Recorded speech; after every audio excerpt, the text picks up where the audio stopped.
Emma worked in a small office in the city. She was quiet and polite. Every morning, she arrived early and sat at her desk near the window. She liked the soft sound of typing and the smell of coffee.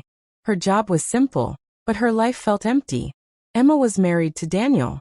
They had been married for 5 years. At first, Daniel was kind and caring. But now he was always busy. He came home late and spoke very little.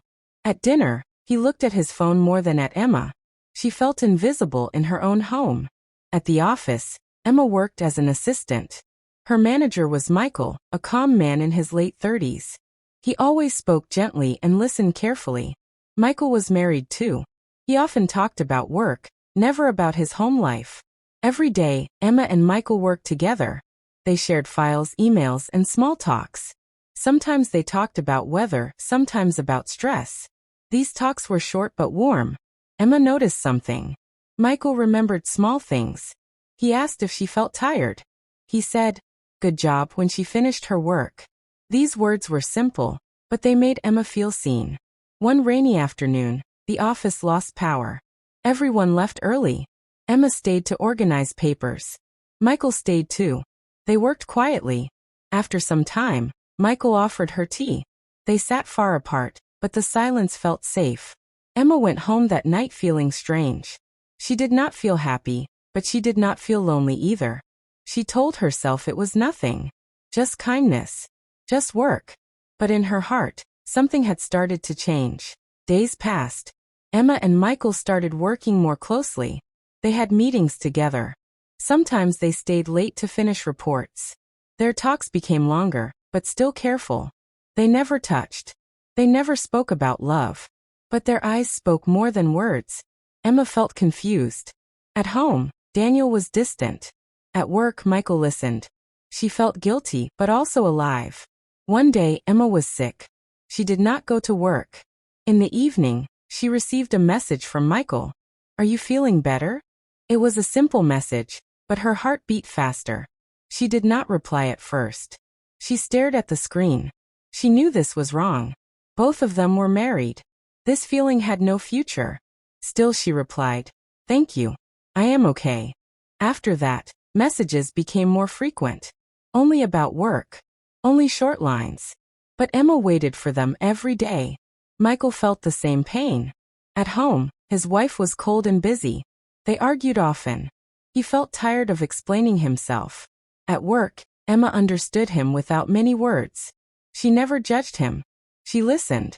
One evening, while working late, Michael said softly, "Sometimes silence understands more than words."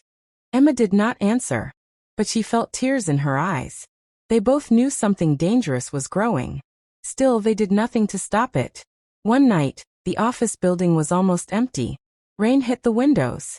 Emma and Michael were alone in the meeting room. They talked about life. About dreams they left behind.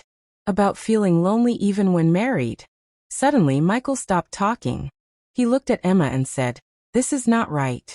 Emma nodded. Her heart hurt. She said, "But it feels real."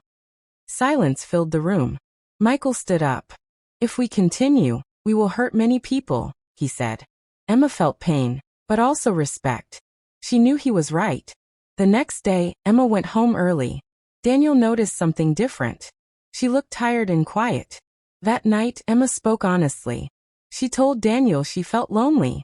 She did not talk about Michael. She talked about distance and silence. Daniel listened. For the first time in years, he listened. At the office, Michael asked for a transfer to another department. He did not explain much. Emma understood. Their last day working together was quiet. No words. No messages. Only a shared look of sadness and respect. They chose to stop before destroying everything. Months passed. Emma and Daniel started talking more. It was not perfect, but it was honest. They went for walks. They shared meals without phones. Emma learned something important. Silence can hide pain, but it can also teach lessons. At work, Emma focused on herself. She joined an English-speaking club. She smiled more. Sometimes she remembered Michael. Not with regret, but with understanding. He was a mirror of her loneliness. Michael also worked on his marriage. He learned that running away does not fix pain. Both of them grew quietly. The office stayed the same. Desks, files, computers. But Emma had changed inside. She learned that emotional affairs start silently. Without touch. Without words. But they can hurt deeply. And sometimes stopping is the bravest choice.